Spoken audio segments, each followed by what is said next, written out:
It is, of course, a great honor to be chosen by the graduates as class valedictorian. Moreover, it is a great responsibility to speak for them. This year, that honor and that responsibility fall to an exceptional young adult, Miss Shelby Lock.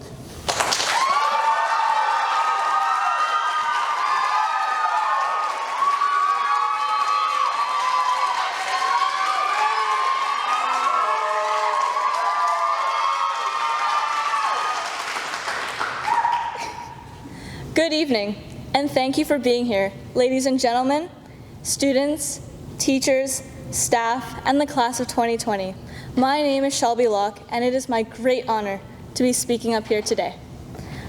One of the things I learned over the brief weeks I spent in Mr. Lamb's tear-jerkingly difficult physics class is that no matter how hard you try, you cannot use a rope to push a car uphill.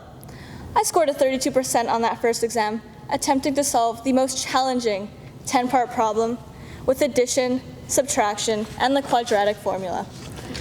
However, that 10-part question was the most enlightening, the most inspirational, and the greatest eureka moment that has ever processed through my mind.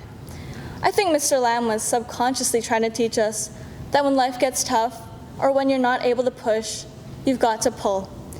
You've got to pull your way through every open door, pull yourself towards every goal, and pull away from your greatest fears.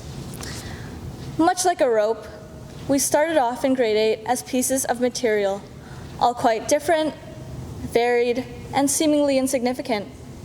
But as we bind together and intertwine over the years, we've become noticeably stronger, forming links and knots, guiding each other, carrying heavy hauls, cutting some slack, or stretching to the limit, pulling and pushing us towards the future. Remember when we couldn't open our lockers in grade 8? Or when we ran the 4-lap run in the rain on school picture day? Or when we took the indoor track meet way too seriously? Fast forward to this moment. We've taken our last test, we've hung up our jerseys, and we've left no space for egress in the grad hall for the very last time. I recall the ups and downs of learning, the tests, the projects, and the homework. But we've grown, we've accepted challenges, and ultimately, we've pulled through. And now, we even graduate high school with a new understanding of the word teams. We were encouraged and pushed to be better individuals. Nonetheless, being led by this rope blessed us with memories of a lifetime.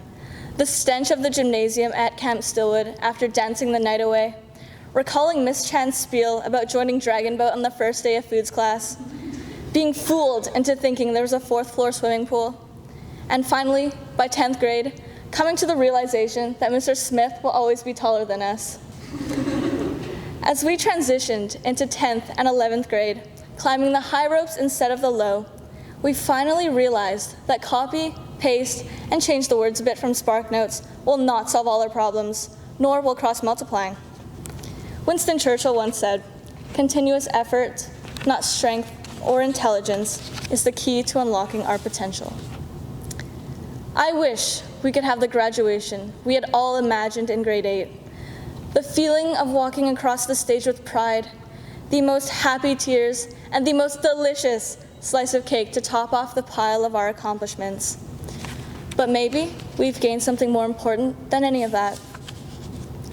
This year has been historical.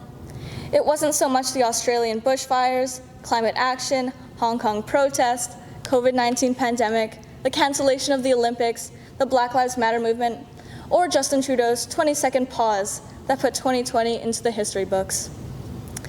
It's the fact that this year birthed a generation of change.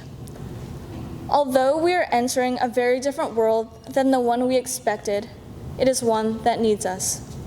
Let us be the generation to fight for and achieve some semblance of equality, equity, and justice. Let us be the generation that others look up to, who in the face of the world's most significant, trying, and cataclysmic times were able to forge a new path for a better future.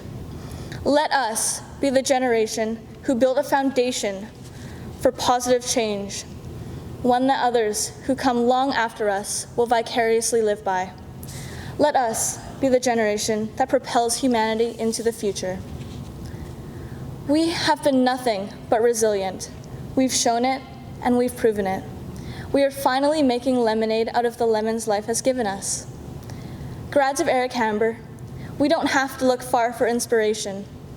When we sign off today and say so long, let's celebrate our successes. Let's move forward with an eye as to how we too can turn a strand of string into rope. On behalf of the class of 2020, I would like to thank those who make Eric Hamber outstanding. To our teachers, counselors, and support staff, we thank you for educating us, supporting us, and for believing in us before we believed in ourselves. You've pushed us to become better individuals. To our administrators, we thank you for setting high expectations, creating a safe space, and for building a warm, inclusive community at Eric Hamber. To all our engineers and custodians, we thank you for fostering positive, trusting relationships with students, and for improving our second home significantly on a daily basis. To family members, standing with the class of 2020, we thank you for loving us unconditionally, giving us a chance at a fantastic education, and for willingly breaking the rules by dropping us off on Willow Street, creating a congested commotion at 8:30 a.m. And finally, to the grads of 2020, I would like to individually thank you for a high school experience worth remembering and for a reason why I stand behind the lens. Congratulations to Eric Hamber's class of 2020, and thank you to everyone who helped us get here. Respecte, aspecte, prosecute. Look to the past, the present, and the future. See you soon.